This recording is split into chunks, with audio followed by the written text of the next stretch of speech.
I hope my screen's visible to everyone. Yeah, Anshul. Yeah, I can see, I can hear you. Got it. Thank you. Again, everyone, thanks for joining us today on a Sunday morning. The reason we are here today is in the industry for quite some time. I'm not sure if all of you are aware, but it's not a 5-year-old terminology. It's been around us for over 10 years. Having said that, it has become a hot or a buzzword over the last 5 to 7 years. And as and when time goes on, you can see there is a better terminology to RPA. I'm still sticking to the one that we've known for about 10 years, RPA. But if you see today, we've gone into the agenda of actually terming it as hyper automation. So every year you can see something coming in. But all in all, the landscape increases, but we're still talking about the core principles that sort of helps us, maximize the potential of RPA in any business or any business processes, any business use cases, or within organizations. So as I delve deeper, I wanted to also share a quick disclaimer. The views that EY's position. Again, thank you all for joining. We will move on to the content or the structure of how the webinar is going to be. I would spend a couple of minutes in the introduction of RPA because I'm just so that we are all on the same page. We understand what RPA is. And then eventually, our subsequent slides would be about how it sort of becomes a starting point to digital transformation, a typical operating model, a standard operating model when it comes to RPA methodology and delivery. And last but not the least, the scalability and sustainability. We'll get to it because now that RPA is there, we understand a couple of things work, and some do not. And it's very important for us to keep our momentum going. It's not that we just start off with a POC, realize benefits for a few use cases, and then get into host of problems. And that's why sustainability is very important so that you have clear ROI for your investments. And it's going to be in a larger scheme of things. So we will talk a lot about also RPA toolboxes. We'll talk about the important parameters when we actually suggest our clients for RPA. Yeah, so that's where your operating model will talk about. Okay, so we'll move on. In the introduction to RPA section, there are two sub areas that we'll be focusing. We will talk about what RPA is, and then we'll try understanding the triggers for RPA. Now, the triggers here would be for a newbie to understand, if your clients are talking about problems, do they map to RPA or not? Or the triggers could help you understand for a given business process, will RPA qualify or not? And then I'm going to try giving you common areas as starters to understand where RPA can be definitely adopted. Okay. So what exactly RPA is? We call RPA as software bots. If I have to summarize, what RP has not changed with time, it is that it has been a software bot. It does not, you do not need any existing, you do not need any additional configurations. It smoothly transitions or smoothly adapts itself to existing IT infrastructure. And it will, the way you mold or design your bots, uh, that's how it is going to perform activities. Okay, that's how it has evolved. And I want to take a step back here. I said RPA has been in the industry for over 10 years. Now, why do I say that is, in olden times or back in those years, we've had macros. They are also a form of an RPA. When you are going to be doing a similar task repetitively, you have a VBA script or a macro and then run it from your Excel. That is a form of automation. Now, in SAP systems, you have SAP scripts. you know you're going to be performing some very small activity repeatedly in SAP. That's why you will have SAP scripting enabled. Hit some scripts onto ERPs like SAP and perform some activities. And then eventually, people started understanding that these task level automations can be actually clubbed together, and we can actually start automating business processes. Now, why am I saying these tasks can be clubbed together? Let's assume I'm pulling an extract from SAP, which talks about deliveries in a supply chain area, yeah, and they want to track whether their deliveries to warehouse are on time or not. So you get into SAP, you extract the data via, let's say, SAP scripting, and then you have a macro that's actually going to transform it in the way you want it to. Yeah, we already have an automation in place, and that's where our next level RPA comes into the picture, or rather the actual RPA, the vanilla RPA that we talk about, where business processes can be automated. We talk about how you do not need to think of it at a task level. Yeah, that's where I'm coming from. And this technology sort of allows employees in a company or an organization to configure your softwares, okay, and actually have a robo to perform those activities that they typically perform. Yeah, and it'll be existing applications. So if your let's say if your business processes touch upon SAP, Excel, or let's say any web-based application, the bot would also do the same thing. If a human is able to. If a human is not able to, then there is no way. At least I'm talking about the vanilla RP. I'm not talking about intelligent automation. We'll come to that eventually. But it will do what a human does. That's as simple as that. Yeah, and that could mean right here processing a transaction, manipulating data, triggering some responses. These triggering responses could be, hey, send me an email if I know that my 50% of my deliveries are late every day. Send me an email. So these are these triggering responses. Or have the bot run when I send an email to the bot. Bot, I think today I have a feeling we're running late in our deliveries. So send an email to the bot. Please go access the SAP table for my deliveries and then give me a report whether we're late or not. So you have a standard trigger point set to the bot. The bot will understand what you are through keywords. It will understand what your use case is and start communicating you the results. Okay, so this is RPA, rule based, very very concise and crisp. If a human is able to do, then a bot will be able to. It will not change any It will not change any IT infrastructure. Having said that, you would of course have to add RPA specific, vendor specific tools in the system so that you can create a bot. Yeah, and at the end of the day, it is a software. Okay, we are not. It's important we justify it as a software, that we're not trying to build a hardware level robot here. Yeah, so that's the introduction of RPA. I will move on to the next section, which is, what are the trigger points for us to understand that we can start adopting RPA? Because now we know what RPA is. That does not mean every activity you come across can be automated. I'd like to really highlight on this point. There's an investment that goes in terms of RPA. When I say an investment, it's not just licensing. It's also the maintenance of bot once it's in production, the ongoing support needed. Yeah. So have your checks in place. We will talk about these checks in detail in a subsequent section where I talk about funneling, etc.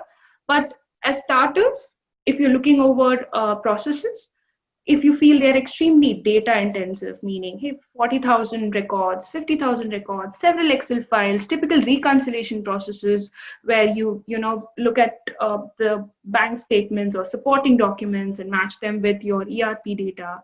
Are they tying together? Are they not tying together? These are things that are extremely repetitive, mundane, rule based. They are good trigger points for RPA. And again, like I said, repetitive in nature, right? So if you're going to be doing the same activity, let's say on a monthly, if there's a weekly cadence, if there's a monthly cadence, quarterly, or even yearly cadence, given the benefits, they are good RPA candidates. Apart from rule driven, I also want to highlight a point which we tend to miss the electronic trigger to processes. Now, human can open a piece of paper, validate something, yeah, and that does not mean the bot can. Okay, we need to ensure. Having said that, it's a software. I said if a human can perform an activity which is repetitive and rule based, a bot can, but that does not mean it does not have any electronic trigger. This is important. So ensure your entry and exit points to a process is electronic. Now, when I'm trying to say electronic, if you have a piece of paper that typically employees uh, validate and then let's say convert it into a digital file and then perform subsequent activities, ensure that your entry points to a process is digital. Okay, maybe look at other ways of replicating this document in an Excel. Talk to vendors where if they can share it over email. I mean, that's where your digital transformation comes into the picture. So as consultants, we just don't use the process or automate the process as is. What we do is try to transform the process, try to bring in some efficiencies in the process. And it's not just RP, it's also for the health of the organization, for the health of the digital practice here. We ensure that these entry exit points are electronic, are digital formats. Of course, there could be exceptions, and that's where you need to either cut your processes, I say trim your processes, identify digital elements and transform those, or automate those, or you bring in other alternatives, recommend better systems, applications that can perform or give you the same reports. Okay, that's where I'm coming from. So I just wanted to take a minute and talk about exit and endpoints, exit points as well as entry points for RPA. Any manual calculation, I think we are already fairly aware of. Also, high error rates. So if the calculations are pretty complex for a human, when I'm saying complex, let's say the bot is or the human here in this case, sorry, I mean the human is expected to perform or create a report manually, which has extremely high SLAs, zero tolerance for errors. Those can be very good candidates for RPA or high trigger points because and you're seeing a pattern of high errors performed by employee. Now the bot is once you define the rules, the bot is going to perform the activity repetitively. So there's really no room for the bot to make mistakes unless and otherwise there is a change in the business process. Yeah. So have RPA do it. Or if a lot of times this is a very common question that I see my clients asking, if this can be performed out of office. So this is a software bot. You don't need employee shifts or hours to maintain. They can run 24/7 if you define them in advance so that we have the appropriate IT infrastructure to run them. That's all. So they can be performed out of office hours as well. And then if you see complex IT landscape, now again it's a common question that I'm asked. Complex IT landscape is a business process not just touches upon one area or one application, but tens and 50 such applications. The bot can easily log in, log out, access the information relevant, create the report that's required, publish it into, let's say, SharePoint or any sharing this thing, monitor how many of them have viewed and modified data, give you the reports on it. So it can access as many applications as you'd like to. But we may logically split or design them in ways that it matches our design thinking principles. That's where I'm coming from. Yeah. So these are common trigger points. I also want to give a quick disclaimer here that it's not necessary that all these points have to be fulfilled. Yeah. If you feel if you see a business process which is highly data intensive, then that in itself can be a good trigger point, ensuring that they are good electronic chart and endpoints. It does not have to meet all the criteria that you see here for a business process to qualify for RPA. Okay. And 1 minute, let me just move this. These are common support areas and sub areas right here where we've actually with time proved potential for RPA. I thought I'll show it here for everyone's information. Right from IT. Now, IT services, it's actually about file management, any email processing, any batch processing comes here.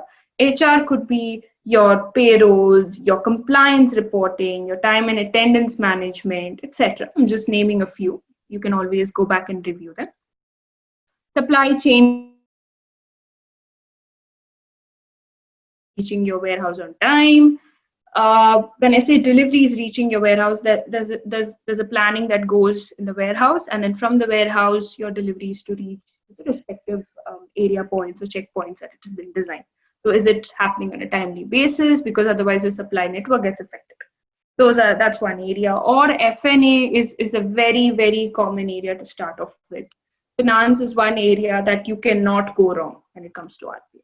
Yeah, whether it is your reconciliations, your JE items, ensuring on a monthly basis are we really hitting the mark or not. So yeah. Now we move to the second section in our webinar. How is this an enabler of digital transformation? Now, before that, I also wanted to, when I was talking about trigger points, I also wanted to make mention of one such element which I seem to have not mentioned so far. When you are identifying your use cases, it's also recommended that you try bringing in some lean initiatives. That's a value add in RPA. You know, try minimizing your wastes. Okay, now I'll give you an example here. I want to give you a business process that I have been recently working upon, and we were trying to evaluate if it's good. And the reason I say is that it checked all these points. It checked it was data intensive, repetitive in nature, uh, all of these that you can possibly that I've mentioned. Yet we were not sure if it was a good candidate for automation. And why do I say that is? Uh, the overall benefit of this use case was coming to about, let's say, about 1,000 hours uh, on a yearly basis. Okay, and with 1,000 hours, we were talking about 24, 25 such vendors. When I say vendors, these are individual systems that the bot has to go and access. And for each of the vendor, the formats, the digital formats were different, meaning the bot has to first understand which vendor document it is for, and then pull out these reports. But this use case sort of would tentatively run on an everyday basis. Okay. So what we did here is we trimmed. I mean, our as is here was about 24 vendors. We understood that some of the vendors that vendor documents that our client was talking about, they were very rare. I mean, maybe once a year these documents would come in. And that's why we followed the 80-20 principle. Sometimes pick the top vendors or pick the top actions or activities or tasks in your entire use case to see maximum potential. Okay.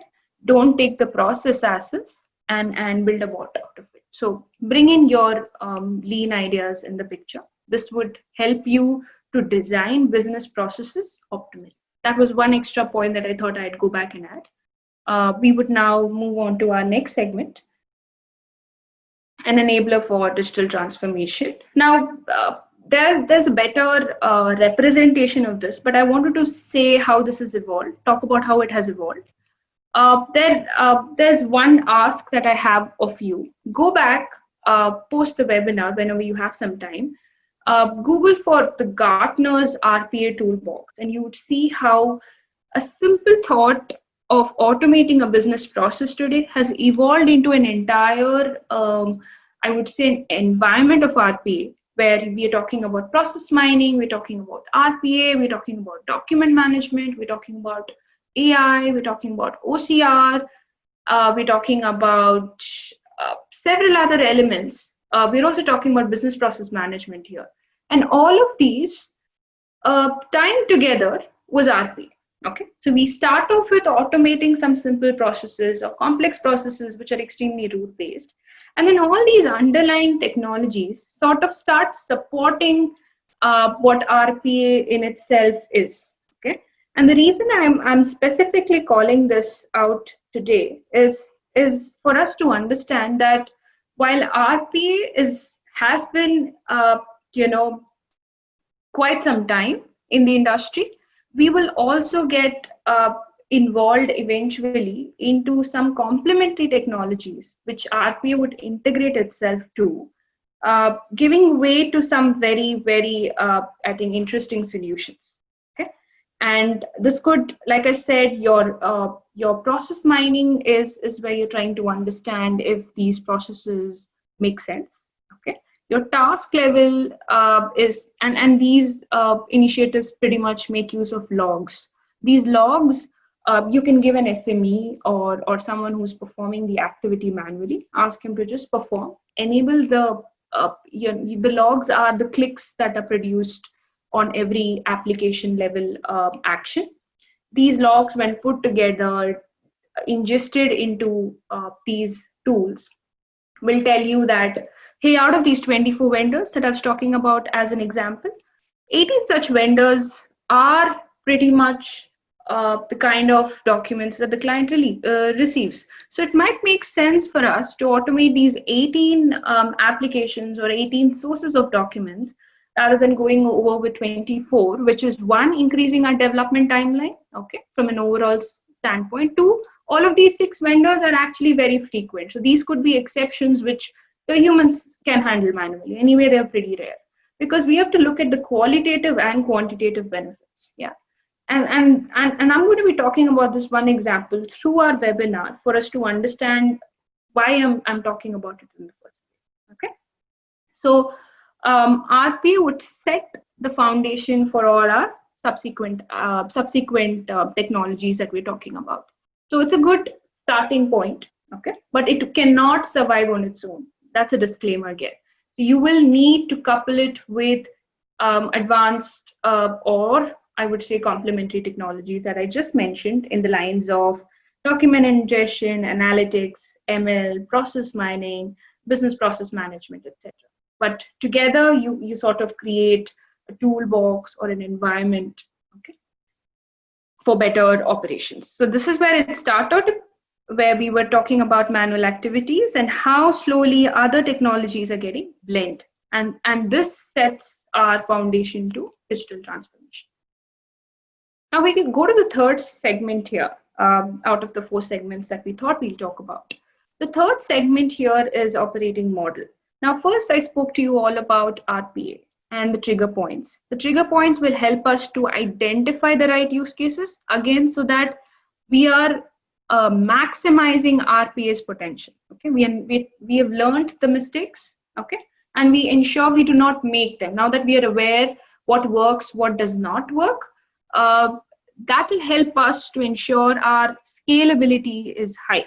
Okay, and that brings me to the title, or rather brings us to the title of this webinar. So ensure that you are clear on what RPA is able to help you with and what it is not able to help you with. Okay. 2, we understood that how RPA in itself is not the solution. You'll have to start thinking of incorporating advanced automation technologies for us to holistically transform or talk about the value that it brings in.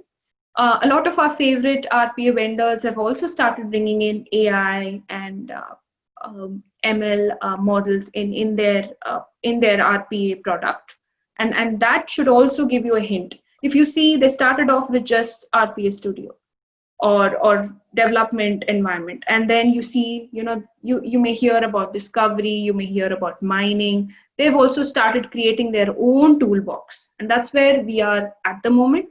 And with time, if you ask my personal opinion, we may look at an era where just like how everybody today can create their own PPTs, their own Excel, you will actually see individuals creating their own bots. That, okay, there's a particular activity that I need to do.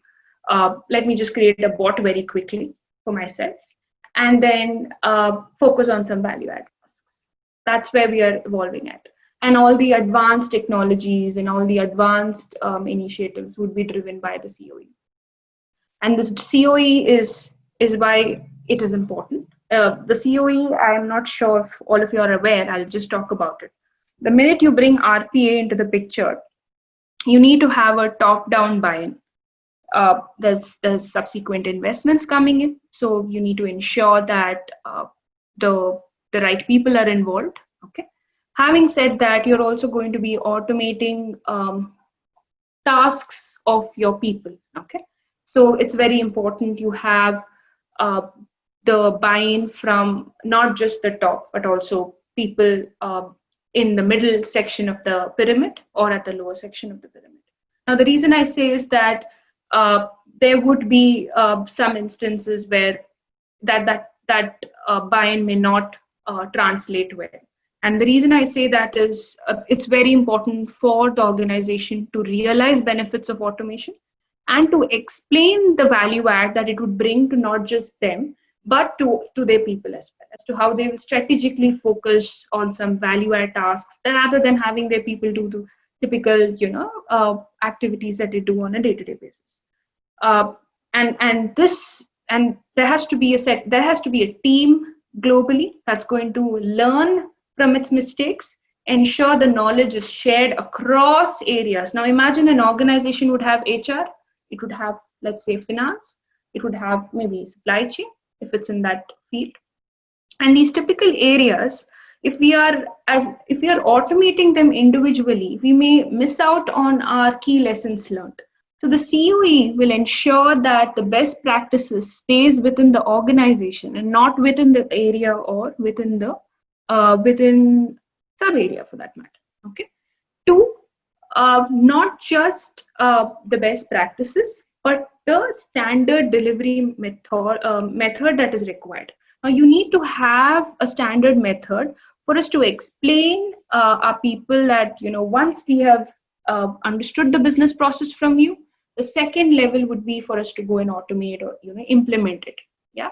And if we are not, if the organization is not clear as to how the operating model would be, everybody would try bringing in their point of view, and again the scalability gets impacted here. Okay, we may not be able to leverage RP, and that's why the COE here, the operating model that I'm talking about, comes into the picture where we define it upfront. This is how it's going to be. But before we get to that point, it is important that you bring in some point of some POCs, some proof of concepts for some common areas in the organization where you think we've already discussed about some common areas. Show how it's bringing value, few use cases, and then start with one area and then sort of get into other areas. I'll talk about it in detail, but that's where I wanted to set the context of why I'm here talking about operating model and the need for us to understand. We will look at a concept of funneling, which is pretty interesting. It resembles like a sales funnel, a sales lead funnel that we have. I'll talk about it in detail again. Again, we'll talk about pillars of operating model, and I'll touch upon COE as well. Funneling. This is an idea where, let's say, an organization has 600 business processes. Okay.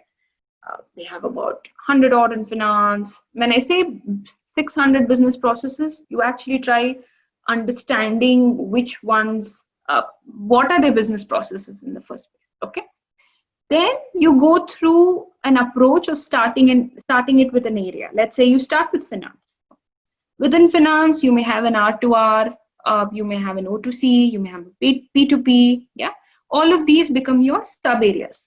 Within each sub area, try identifying all the possible processes that the employees or the SMEs in this case perform. Okay, that's where and start grouping them together. When I say grouping, now an R2R close that we do in India. When I'm saying R2R, monthly your reconciliations need to match. Okay, this will be a monthly cadence, irrespective of the industry of the organization. A finance function would do this, and that's why I'm talking about finance area in itself. Okay, you group them, try extending, have a global use case that's cutting across all regions. That could be one use case, or or similar activities you think, and slight deviations in the activities, those can be grouped together. Those business processes can be grouped together, so that we're not reinventing the wheel every time. Yeah. Now I'll explain it simply here. The grouping is a very larger word that I've used. I'll talk about it in detail. Let's say I just mentioned one example where there are these task-based automation which eventually led to RPA. So I'm going into SAP, I'm downloading data, and then I'm bringing it into a form that can be consumed by business leaders. Okay, transformation of data.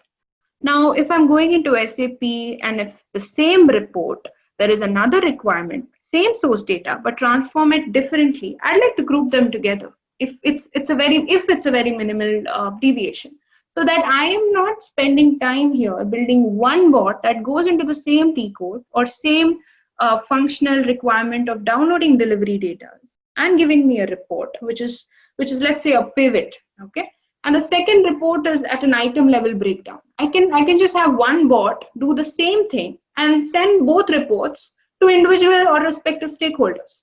So ensure you bring in grouping here. This will also help us add value in our overall ROI. Okay, that's one grouping that I was talking about. That's the third level, third step. Fourth would be always evaluate the benefit. Okay, quantitative and qualitatively. This would mean when I say quantitative, it should be the amount of hours you're giving back to your employees so that your employees can do something better, meaningful, something very strategically driven. Okay, and if and what is qualitative here? Let's say a use case, a business process is supposed to run monthly, but it's extremely error prone. One of our trigger points, you're actually helping the organization here cut down on the errors or help in the SLAs. So that's a qualitative benefit. Evaluate that through the life cycle. Now, what's the life cycle? First point would be your requirements. You understand, okay, this is finally the business process that we're going to be automating. Okay. Second would be implementation. You would actually end up developing. Third would be your testing. Okay. Fourth would be your UAT. Fifth would be your production, a typical SDLC. It's just that we add pipeline before requirements, discovery before requirements, so that we have visibility of all the use cases or all the business processes within an organization. Okay. So imagine a sales funnel. There are 600 processes to start with. Then you try identifying an area. You narrow down areas which are good candidates for automation. So out of the 10 areas, okay, let's assume we have 10 areas within an organization. And out of the 10 areas, we feel 6 out of 10 areas are good starting points or good area or excellent candidates for automation. We feel at an area. So there, the level goes down. It becomes slightly convoluted. Then within an area, I said we'll talk about finance because it is across an organization, across organizations and industry agnostic. Okay. Within finance, I'm identifying R2R, O2C, P2P. These are a couple of areas. So again, we're looking at a funnel. Okay. So it comes down. Out of that one area, I feel there are 6 such sub areas that I think I can automate. And then I start grouping them. So my business use cases become narrower and are adding more value. And then I'm going to start evaluating the qualitative, quantitative benefits. If I feel some use cases are not adding that much value, when I say not that much value, it's very relative. It depends on the vision of the organization and how aggressive are their automation goals. If we're looking at, let's say, transforming the organization digitally in a 1-year landscape, then you would want to touch upon other use cases, okay, which have more value than the ones that we're looking at. Okay? So have a master always prepared, which has all the use cases, the qualitative benefits, the quantitative benefits. The quantitative would be the hours you're giving back to your people so that they can do better tasks. And then your ease of implementation. So in your discovery, when you have roughly gone over the process, you would know, yes, this looks like a simple, this looks like a medium complexity use case, this looks very high or high. The ease of implementation will understand the benefit and the cost.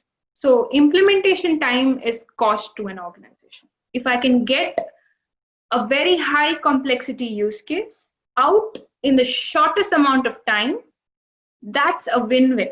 Okay, that's the best. That's the use case you've got to start with. Okay, and prioritize. So funneling will help us to understand our universal set of use cases and then zero in to the ones that matters the most. Two, it helps us plan visibility of our program. So the reason we are all here is, as even as business analysts, you'll be able to plan your visibility. As program managers, you'll be able to plan visibility. Hey, in my area of 6 use cases, I feel these are the ones we should start off in the first quarter or in the first year. And in our multi-year, let's say it's a multi-year engagement, depending on the vision of the organization. Yeah, that I cannot say. That depends on how they want, how aggressively are they targeting digital transformation. And in my second year, I can look at other use cases which are, let's say, very high complex and also giving us lesser benefits. So this planning has to be done in advance for us to just, and I would say this would also be applicable for finance.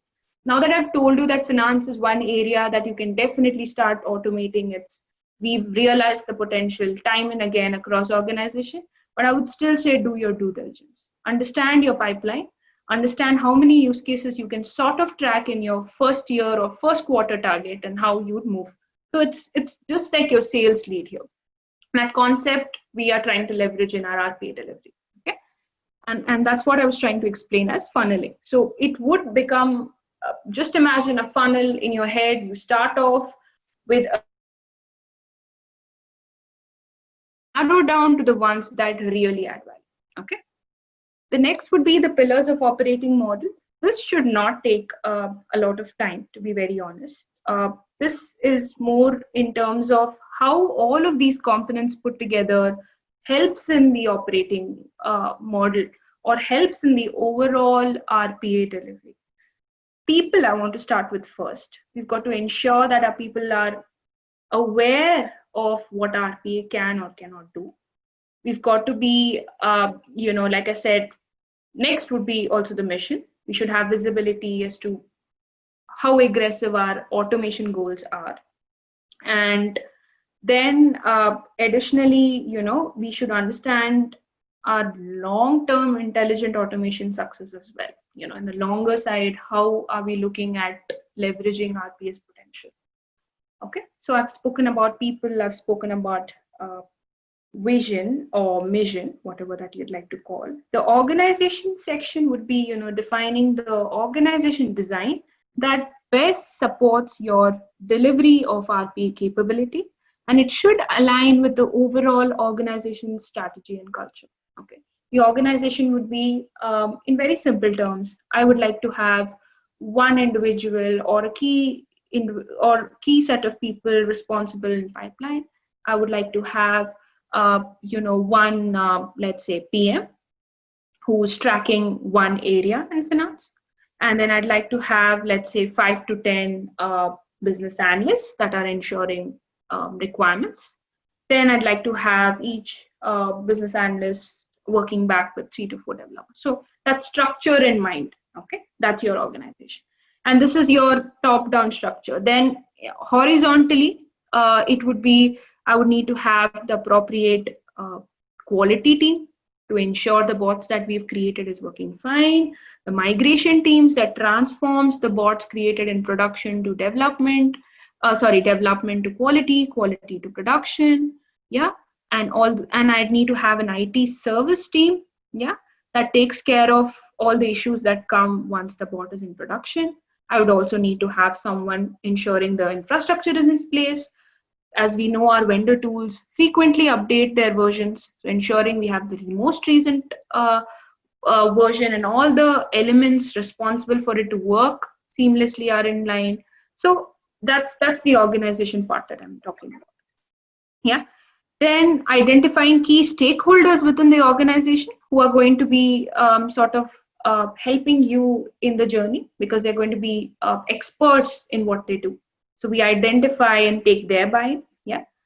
The delivery methodology would be, I'm talking about how we are going to involve lean initiatives, business process improvements, or in lines of, I'd like to have development done, testing done, quality, UAT done, production. Are we following the right delivery methodology? Are we analyzing all the risks in place? Do remember that your bots are going to be audited, okay, for compliance, for legal sanctions, and are we actually violating principles or not? So all of that will come into the picture. Then, from a governance and pipeline standpoint, I already discussed in detail about a sales concept of funneling. Governance would be to ensure that your people are following. Now we have a structure in place, we have a recommended structure in place, but how do we know that people are following what is expected to be followed? So that's where governance comes into the picture. In addition to that, appropriate sign-offs. Hey, I've have these requirements in place. Are we are is our requirements is the requirement correct or not? Who validates and confirms, or do we have that validation or not? And then let's say our UAT is complete. Is it as expected or not? So that sign-off is very important. Okay, the buy-in. That's your another element of governance through the delivery model that you have to track. Also, through the life stages, evaluate your benefits. It's very, very important, something that a lot of people miss out on. When I say evaluate your benefits, like I told you, you may not necessarily automate your as is and to be exactly like your to be. So once you've redefined your process, evaluate the benefit again, because some activity may be done manually. It will still continue to be done manually. So evaluate. Then the next element that you may have to look at is once it is in UAT, maybe there are a couple of additions, modifications, you remove further vendors, or you think there are few vendors need to be added. Reevaluate the benefits again. And once it is in production, is it adding value or not? Are we slipping out? Or do we need to tweak the process in such a way that it continues to add value that we thought it is? So that's your pipeline and how you need to monitor it through the delivery cycle. Okay, it just doesn't stop like that. So those are the pillars of operating model. This, if we have a structure in place, should enable our scalability initiatives or tapping the automation benefits. It may make it easier. Last part is the scalability and sustainability section. And there's another word. So scalability is how many such bots are we able to bring in? And I'm not just talking about in terms of number, but also in terms of coverage. How many business areas within an organization are we able to transform, very quickly? Yeah. Or when I'm sorry, it wouldn't just be very quickly, but it will also have qualitatively. I mean, how are we also very quickly able to translate our requirements through to the bot, and are we also adding value in that much speed? Okay. Sustainability is, are we able to actually keep our momentum going, keep our and ensure our benefits are at least what we have calculated during our pipeline? Okay. Are we able to keep that momentum in terms of benefits and value add going? And another is resilience. So let's say there could be, the infra, the VM could be down. And then the bot may not perform its activities as expected. It's very normal. Maybe we may have to invoke BCP where the SMEs would need to do it manually. So are we able to get back on track? That's resilience. That's another need that organizations talk about, and is important to keep our RPA initiative going. Okay. I would like to pause here because if there are any questions around scalability and sustainability, I'd like to take. Also, Madan, are there any questions that we're receiving from our participants? Yeah, Anshul. Yeah. First of all, thanks a lot for such an insight conversation and adding your experience. So I'll go with the question. There are three questions at this moment. So Muftal has a question. How will you propose RPA model to a mid-sized company? Okay. Firstly, I would say you would have to start off with pilot. Okay, you ensure that you help them in identifying key areas uh, in their organization that are good starting points. Okay, if it's a mid-sized, I would say your tool suggestion also has to be that we may be able to realize benefits faster. So when I say your vendor tool, the automation enabler technology here, we have top three, we have few more coming into the market. So your first, if I were in your place, the first point would be to start off with one use case in one of the most common areas within the organization, and try using a use case, do a very quick benefit validation. It has to be, it'll be very helpful if you start with something that's complex yet adding a lot of value. Okay, I would not, when I say complex in terms of its hours, let's say you're giving back 2000 such hours to the organization back, that's great value add. 2000, 3000, I think we can come to it about a number, but validate the business process in terms of benefit, deliver that one use case. Okay, when they start seeing that use case deliver value, slowly start extending your use cases to few more within an area. Okay, once you've done that, and try having the upstream and downstream activities of that use case automated, if I were to tell you, so that you can show benefits at a program level. Okay, if let's say you automate one process in HR, one process in finance, you may it might become very tricky for an organization to understand the value that it may bring. Okay, so try having identify a particular area. Within an area, try identifying a sub area that you'd like to start with, and within that sub area, try automating the upstream and downstream activity of that use case. And then once that's in, the operating model can be pitched in saying you have followed a standard approach to zero in this use case and the subsequent upstream and downstream activities to get you the benefit. Now, for us to do it across business areas and across function units, you would need to have a structure in place. One, you would need a buy-in, and your people need to be willing to help you. Okay, and now that we've seen the benefit that RPA brings in, I feel the momentum is a lot more positive. When it started off, it was very negative. So once you've proved the benefits for one sub area or two or three processes, it will be easier to extend it to a particular sub area. Okay, don't just jump into an operating model. Explain the benefits practically, then start bringing in, justifying the kind of the structure that you put in place to identify these few three or four processes, and then recommend an operating model, how it sort of ties back. Because that one person cannot ensure that the lessons learned are translated across functions, and two, that one person cannot ensure consistency in all the functions in the organization. And that's how you can sort of explain or justify the need of an operating model. I hope that answers your question. Yeah, great. So there are too many questions, Anshul, but one of the very interesting, the question that come across, I would like to take it up first. The question here from Praveen Birze, and this is one of the confusion I see across the board among the project managers. What will be the learning curve for an existing project manager? Does he also needs to go through the developer certification for RPA?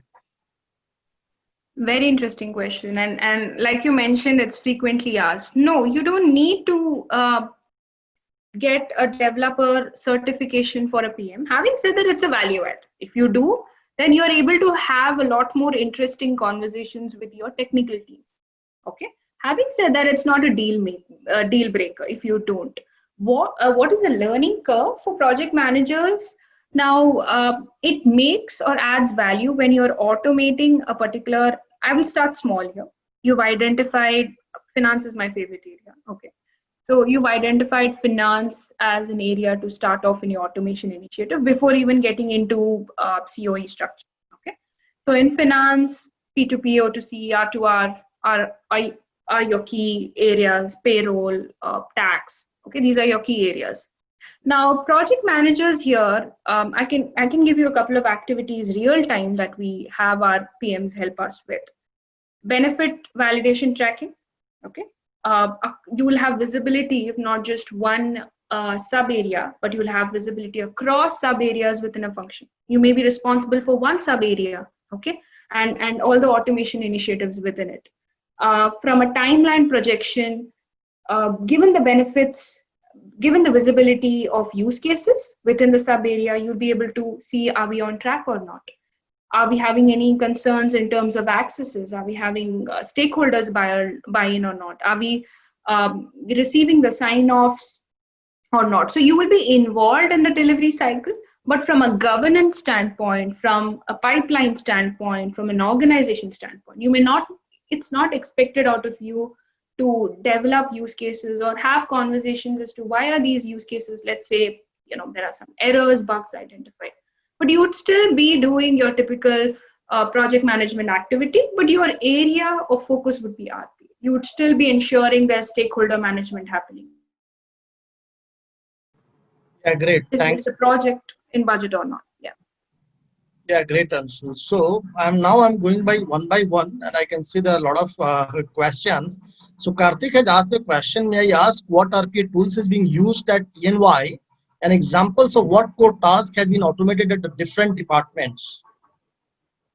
So EY leverages all the I. This is a slightly tricky question. So we have alliances with UiPath, we have with Blue Prism, we have with Automation Anywhere. So it depends on the client's requirement. We suggest the right tool. And when it comes to business processes that are automated at EY, I think those are across areas. We do our due diligence, we identify the right ones. So I cannot just name upfront few business processes. For all we know, that may not necessarily add value in your organization. But I've just roughly mentioned industry agnostic use cases that you can refer to as start point in this presentation, which will be shared offline. So I think you can go over it. Yeah. All right, great. So next question is from Akash. Do you see a decline in demand for a standalone RPA offering due to COVID-19 pandemic? What is the trend you see in BFSI space for RPA consultant? Significantly high, given that COVID is in the picture. Because I'll tell you what's going on now. Now that COVID is in, a lot of business processes need to be changed. There was one such discussion that I was having where even today there was their vendor sharing files over CD. Yeah, and they were having a human sort of translate the data from a compact disk into a business system and then process the data. So and just imagine, with COVID coming in, the vendor was also forced to start sharing those files over email. Yeah. And then once you have like I mentioned, electronic entry and exit points, it also becomes a very good candidate for automation. Earlier we had compact disks and the vendor was not willing to change the way they were working. So now that this is in the picture, you are actually seeing a lot of people realizing how they need to be digitally updated. So the demand is pretty high, I would say. Having said that, as far as standalone RPA is concerned, not very great. You've got to start getting yourself involved. Like I told you, we're talking about RPA toolbox here. It's not just plain vanilla RPA. So it has to be a mix. You've got to bring in value.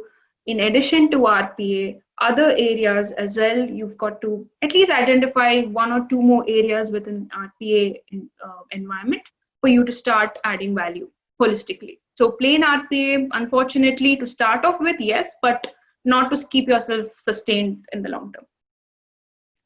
All right, great. So next question is from Mahesh. Do you have any open source RPA tools? Big company Microsoft are having RPA tools.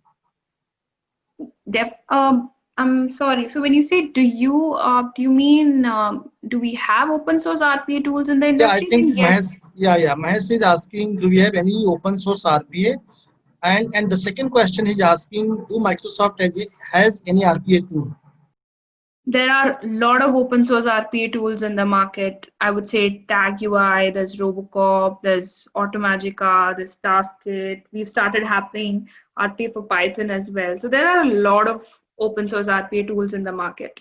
And not just limited to these, there are more as well. As far as Microsoft coming into the picture, I think things got a lot more aggressive once the Softmotive, buy-in by or acquisition by Microsoft came into the picture. So yes, Microsoft is also. I'll tell you why how Microsoft is sort of adding their RPA capabilities because they're already leveraging in cloud. We work in their environment, okay, to host our RPA bots. If they can also help in automating tasks, it will be a significant value add. So that's where they're coming from. There are a lot of lessons out in the market for you to go back and learn to. So yeah, Microsoft is also there. In fact, SAP, I'm not sure if you're aware, but SAP also has its own automation capability launched. So it's not just Microsoft. Okay, great. So next question, and we'll take couple of more, and then we'll, in the conscious of time, we'll end up. Manas has a question: what is the difference between RPA business analyst and the RPA developer? Is there any programming language required for RPA dev? Okay, for RPA developer, I think he or she is going to be involved in building the bot. A business analyst is going to be supporting the developer right from requirements. I think a business analyst role does not change, just like how we have in any other SDLC, typical SDLC cycle. Requirements are gathered. We ensure that the requirements are gathered to explained to a technical team. Okay, and then support the developer through the life cycle in terms of testing, in terms of UAT, and ensuring we reach production. Okay? As far as I think the programming languages, I think that was your question, that a developer should be aware of.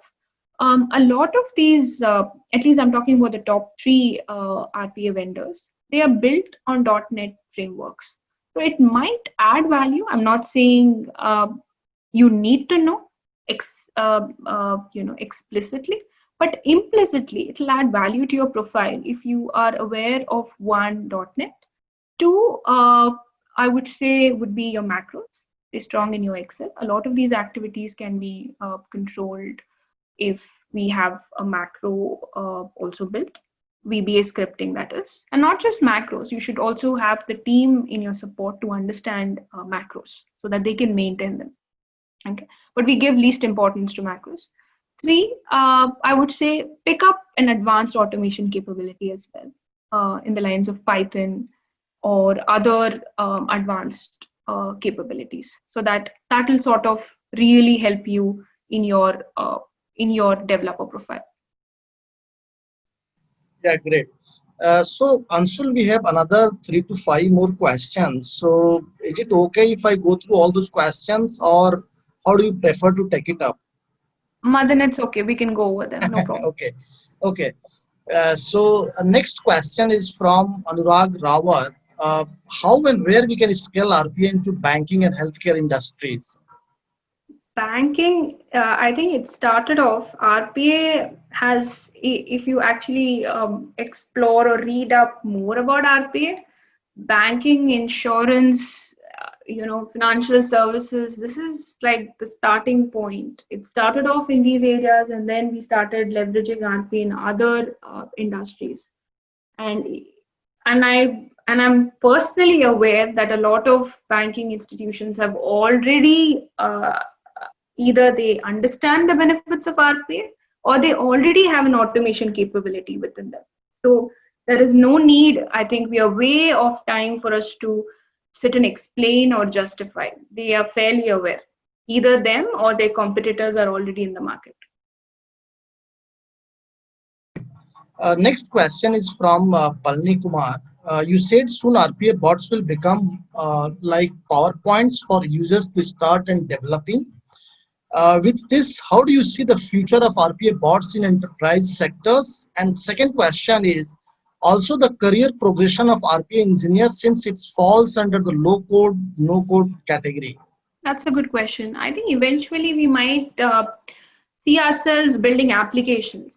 Okay, in LCNC category, we're starting off with RPA. RPA is also I would say, a fairly, I mean, not exactly. We're still adding .NET code snippets to it or Python capabilities. But I see ourselves eventually getting into application development where LCNC technology is used. In fact, our RPA vendors have also started getting themselves involved. RPA technology enablers, when I say vendors, our technology enablers have also started getting themselves involved slowly in LCNC. So with time, application development, maybe we may not even see ourselves coding. Coding would seem manual, just like how today performing activities in Excel would seem manual. Yeah. Great. Yeah, in addition to this one, I had a quick question. If you permit me, though I'm a facilitator, do you permit me to ask a question? Absolutely, Madan. Please go ahead. Yeah, so the interest of everybody, I keep saying, I mean, RPA is the gateway to artificial intelligence for the people who are from operation and especially who are coming from non-coding background. So any thought, any insights that in case somebody is quite excited about machine learning, but Mhm. he's not coming from Python or R, but still he wishes to create a machine learning model, build it. How do you see this is all coming together? And the people who are into operation still they can, aspire to get it into this space. That's a good question, Madan. I would say start off with your RPA automation enablers. If let's say, see, AI is a vast world, and it may get very tricky.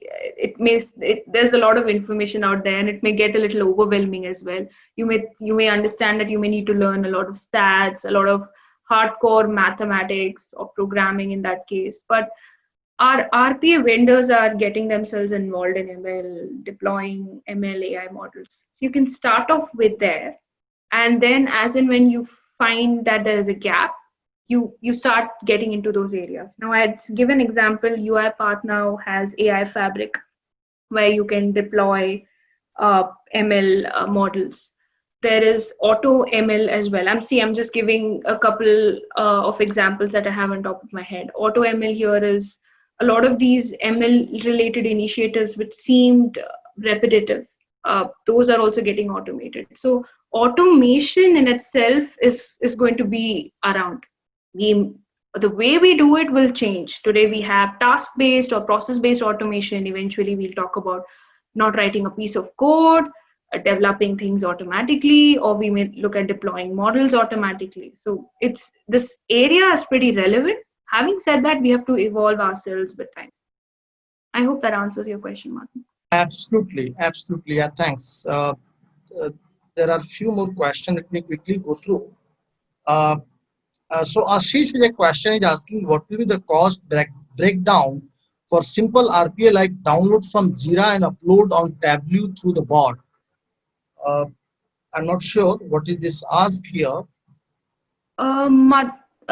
So Ashish, costing is very relative. Yeah, I may not be able to upfront share because it depends on one. Let's say you're trying to build a bot for your organization, which is a simple complex. In terms of complexities, it's a simple process. Now, your relationship with the technology enabler and what kind of rates we're coming at for the licensing, it's really relative. I will not be able to, I think, give you the details. But um, I don't think I can give you a ballpark as well. It really significantly changes. Now, it's also relative to your organization's mission. If your organization is looking at uh, automating and has a 1 year strategy, which is very aggressive, yeah, and it's also a little tricky to meet, then you may have slightly different rates of licensing. Now, cost, when you look at cost, I can explain the factors. Your licensing would be one cost. Your development effort would be a cost. Okay, the amount of time it takes to develop and the per hour billing of that resource. Okay, that is your cost. Your maintenance would be an annual maintenance, year on year, not just be the first year. That will be a cost. So your first year cost would be A couple of factors would be your development cost, your training cost, your licensing cost, your maintenance cost. And once the bot is live, from second year onwards, your costs would decrease. You would not have development cost, you would not have, but you will have your licensing and your maintenance cost. So that's how you can arrive at. Yeah. Yeah, great. Thank you. So now there are two only questions. We'll take this is the second last. Mhm. Praveen has a quick question like DevOps is a framework created for automating certain processes of development and operations. Do we have any such standard framework for RPA? Yes. So it would be in the lines of, in fact, we try sometimes leveraging DevOps as well. We sometimes when we feel a particular client, there are DevOps will help. We've done that as well, and and a particular framework. If I have to explain, I think it's going to be lean and agile. These are proper frameworks that we follow. Otherwise, it's SDLC. It's, I would say, more than frameworks. It should be the strength of your COE and operating model. You, when I say COE, it may not happen immediately. Maybe a couple of months into automating a particular area, you should try identifying sections that each team is going to be responsible for in terms of processes or location. Okay, and then start having agile based or lean based initiatives through it. I think that really helps, and that has been helping. So I can say this is the only model that or framework that we follow. But DevOps is usually used in an RPA lifecycle in the support and maintenance area. I would tell you that we try incorporating some DevOps benefits in support. Yeah. Great. So last question. This is last question, and there is one personal question. So last question. Dinesh says, how to overcome the challenges associated with Citrix automation? It's no longer a challenge. You just need to use the right technology, I would say. Citrix based automations, we have started addressing the challenges.